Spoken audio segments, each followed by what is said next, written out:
की ओर हाँ, ले जाए, पहली बात है भटके कि नहीं। अपने आप पे काबू पाने की बात को भ्रमात्मक मानिए। अपने मन पर काबू, ये जो दूसरा शब्द का, ये आपका ठीक सोच है। जब आप मन को आप मान लेंगे तो काबू पाना मुश्किल हो जाएगा। पहले इसको अलग कीजिए। आप मन नहीं हैं, आपका मन और आप बिल्कुल अलग अलग हैं।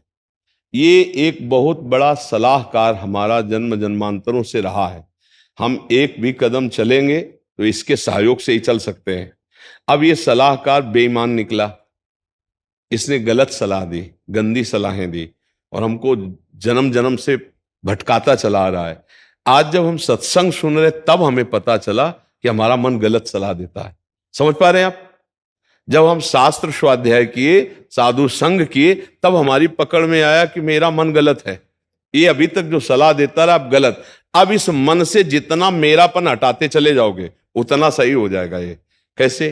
अब ये कह रहा है मुझे ये करना है, मुझे नहीं करना है।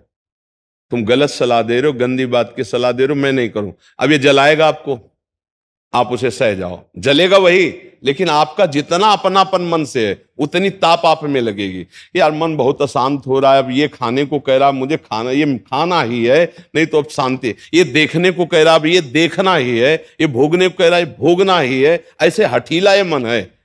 और जो नाम जापक है वो नाम के बल से इसे रोक देता है। नहीं नहीं नहीं, रुक जाएगा।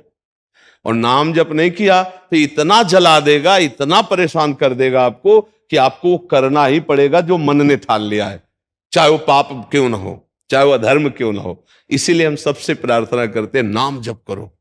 नाम जप से तुम्हारा मन पवित्र होगा, गंदे विचार उसके निकलेंगे, और तुम में ऐसा पावर आएगा कि तुम अपने मन को रोक सकते हो। और अगर नाम जप नहीं है तो फिर नहीं रुक सकता। पूरा संसार इसी के कहने से चल रहा है, मन के सलाह से ही पूरा संसार चल रहा है।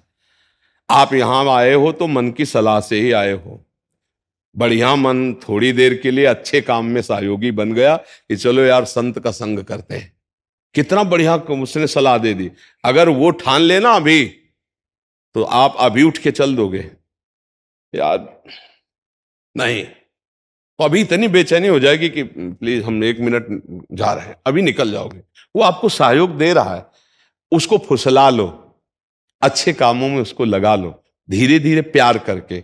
इसका एक स्वभाव है, जंगली घोड़े की तरह है, इसको वश में करना होगा। और हठीला है, और बहुत ही हठीला है। अगर ये ठान लिया कि वो चीज हमें चाहिए, अभी 1000 बार आपके सामने रखेगा वो चीज चाहिए, वो चीज आप कहोगे नहीं, अब इतनी व्यथा पैदा कर देगा कि आपको लोग दे दो यार तो शांति हो जाएगी। मैं ये देख लूं तो अच्छा है, ये भोग लूं तो अच्छा है, बस वहीं फिसल जाता है। और जो भजनानंदी है, राधा राधा राधा, नहीं ये भोगना नहीं, राधा राधा राधा राधा, फिर इसकी चल नहीं पाती और वो धीरे धीरे वश में होने लगता है। कहा जाता है ना, मन को वश में कर लो। जैसे आपने कहा अपने आप को वश में करना, तो आपने अपने आप को संबोधन करते हुए उसी मन को कहा है। मन को वश में करना है तो नाम जप आवश्यक है। नाम जप करोगे तो आपके अंदर बल। अच्छा, नाम जप के लिए पवित्र भोजन आवश्यक है, अच्छा संग आवश्यक है, अच्छी बात देखें, अच्छी बात सुने, अच्छे लोगों का संग करें, अच्छे आचरण करें तो नाम जप बनेगा। और गंदे आचरण करेंगे, गंदा भोजन करेंगे तो आप ये सब, अब ये नाम जप करना, शास्त्र स्वाध्याय करना, ये सब ये तो बोले संतों के काम है, हम लोगों को थोड़ी काम है। तो भैया गति और दुर्गति इसमें कोई भेष से नहीं होता, इसमें कर्म से होता है। कर्म तुम करोगे तो तुम्हारी गति बढ़िया बन जाएगी, कर्म गलत करोगे तो तुम्हारी गति बिगड़ जाएगी। ऐसे भेष रख लिया, कर्म गलत करोगे तो दुर्गति हो जाएगी, कर्म अच्छे करोगे तो सदगति हो जाए। तो अपने मन पे काबू पाने के लिए अच्छे कर्म करने चाहिए, अच्छा भोजन पाना चाहिए, अच्छे लोगों का संग करना चाहिए, खूब नाम जप करना चाहिए, तब सब ठीक हो जाता है। मोनिसा जी चंडीगढ़ से। राधे राधे महाराज। राधे राधे महाराज जी। महाराज जी लिख रहे हैं कि इन्होंने एमबीबीएस कंप्लीट किया है, अभी एमडी के एग्जाम के लिए हो रहे हैं, बट इनको कह रहे हैं कि मतलब असफलता, हार से बहुत भय लगता है। ये कह रहे हैं कि उससे मैं कैसे बाहर निकलूं, मतलब मैं असफल हो जाऊंगी या ऐसा क्या हो गया तो क्या होगा। बात यह है कि जब तक हमें अध्यात्म का बल नहीं होता तब तक कुछ भी हो जाए, भय, ये शब्द लिख लो, भय, चिंता, शोक, घबराहट, इनसे आप बच नहीं सकते। चाहे जिस पद पे हो, चाहे जितने धनी हो, चाहे जितना पढ़े लिखे हो, चिंता, भय, शोक, घबराहट, ये आपको दंड भोगना पड़ेगा जब तक आप भगवान से चित्त को नहीं जोड़ोगे।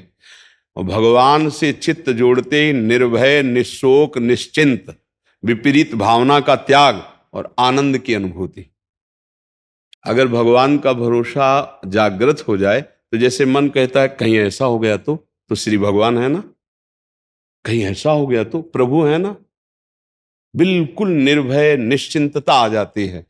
अच्छा, अब प्रभु का भरोसा तो है नहीं और अपनी बुद्धि की क्षमता बहुत एक लिमिट में है, तो जब हम किसी बात को सोचते हैं तो निगेटिव में, नकारात्मक ले, ऐसा हो गया तो अब पता नहीं होगा कि नहीं होगा, लेकिन हमारे अंदर भय, शोक, चिंता ये जागृत हो जाते हैं।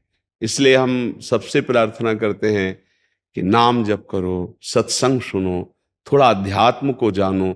बिना अध्यात्म के, अच्छा बहुत पढ़ लिख कर बहुत अच्छी नौकरी मिली, बहुत रुपया कमाया, और रुपये का क्या करोगे? भोग सामग्री भोगी। किस लिए? जीने के लिए। तो जी किसके लिए रहे हो? रुपया कमाने के लिए। रुपया किसके लिए? भोगों के लिए। भोग किसके लिए? जीने के लिए। बस इतना ही चक्र है क्या? इतने चक्र है तो बड़े भाग मानुष तन पावा, सुर दुर्लभ सदग्रंथन गावा। देवताओं के लिए, देवताओं के पास तो ऐसे भोग हैं कि अगर एक भोग उतर आए तो मूर्छित हो जाए आंख आदमी। ऐसी सुंदरियां, ऐसे विविध प्रकार की भोग सामग्री, ऐसे सुंदर सुंदर शरीर, विमान, सब। तो ये देव दुर्लभ क्यों कहा गया? क्योंकि इससे हम अध्यात्म की प्राप्ति कर सकते हैं, परमानंद की प्राप्ति कर सकते हैं निर्भय हो से। देवता निर्भय है क्या? आप सोचो, इतना भोग वासना का वैभव है, और हम कई बार कह चुके कि वो देवराज इंद्र गौतम मुनि की, ऋषि की पत्नी अहिल्या के पास गौतम ऋषि का रूप रख कर जाते हैं, और तो क्या भोगों की क्षमता रह गई? देवराज इंद्र पद त्रिभुवन पति होकर इतना नीचे गिर गया भोगों में। इसका मतलब भोगों में कभी शांति मिल ही नहीं सकती, और भोग के लिए ही हमें रुपया चाहिए, और रुपये के लिए ही हमारी सारी पढ़ाई लिखाई, सारा मेहनत है। अब आप विचार करके देखो तो हमारा टिकाऊ स्थान कौन सा है? शरीर छूट जाएगा इस विषय में कहां आप सोचते हैं? अगर इस विषय में सोच के देखो तो क्या जवानी में शरीर नहीं छूटते क्या? हर स्थिति में शरीर छूटने का भय है। तो तुम्हारा आधार क्या है? क्या तुम्हारा रुपया पास साथ जाएगा? क्या तुम्हारा शरीर तुम्हारे साथ जाएगा? क्या शरीर संबंधी साथ जाएंगे?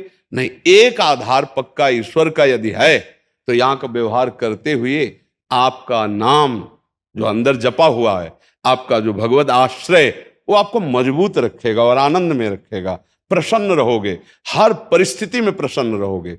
इसीलिए तो चीख चीख के कहते हैं राधा राधा राधा। नाम जप करके तो देखो, तुम्हारी नकारात्मक सोच को रौंद देगा ये नाम, और सकारात्मक सोच में सुख है। सब कुछ है, सोच तुम्हारी गलत है तो दुखी हो जाओगे। दो ब्राह्मण मथुरा के निमंत्रण दिया जाता है ब्रजवासी ब्राह्मणों को, तो आपस में बैठे थे कि यार आज तो कोई जजमान ही नहीं आया। इतने में आ गया एक जजमान, दंडोत, आओ हमारे हाथ में। गए, उसने खूब चकाचक पवाया और 11-11 रुपया भेंट दी। अब एक प्रसन्न निकला और एक को उदासी छा गई। एक किसी तीसरे ने पूछा प्रसन्न वाले से, आप प्रसन्न क्यों हुए? बोले आज यार भोजन ही का जुगाड़ नहीं था, भगवान की कृपा से भोजन भी हुआ, 11 रुपया भी मिले। बोले आप उदास क्यों हो? बोले हम सोचा था जजमान 51 तो देगा, 11 दिया, 40 का घाटा हो गया। अब वो नकारात्मक सोच से दुखी है, वो सकारात्मक सोच से सुखी है। बोलो इनके दुख सुख का कारण क्या है? सोच ही तो है ना। तो ये जो बच्चा बोल रहा है कि हम भयभीत हो जाते हैं, हम शोकित हो जाते हैं, हम आगे, ये नकारात्मक सोच ही तो है। क्यों है? क्योंकि आधार नहीं है। आधार हो तो फौरन उसकी काट है। भगवान है ना, प्रभु है ना, ऐसा कैसे हो सकता है? हम उनका भजन करते हैं, हम उनके आश्रित हैं, ऐसा कैसे हो सकता है? बरसाना से सहचरी शरण बाबा जी। जी राधे राधे, दंडवत महाराज जी। महाराज जी, वेकरी भजन, उपांशु भजन और मानसिक भजन, कौन सा भजन श्रेष्ठ है? और नए साधक शुरुआत से वेकरी, उपांशु या मानसिक भजन करना चाहिए या जो कैसे करना? नाम जप है वो वैखरी भी होता है, कीर्तन भी होता है उसका, उपांशु भी होता है और मानसिक भी होता है। लेकिन मंत्र जब केवल उपांश और मानसिक, फिर आगे परावाणी से तो महासिद्धों का होता है।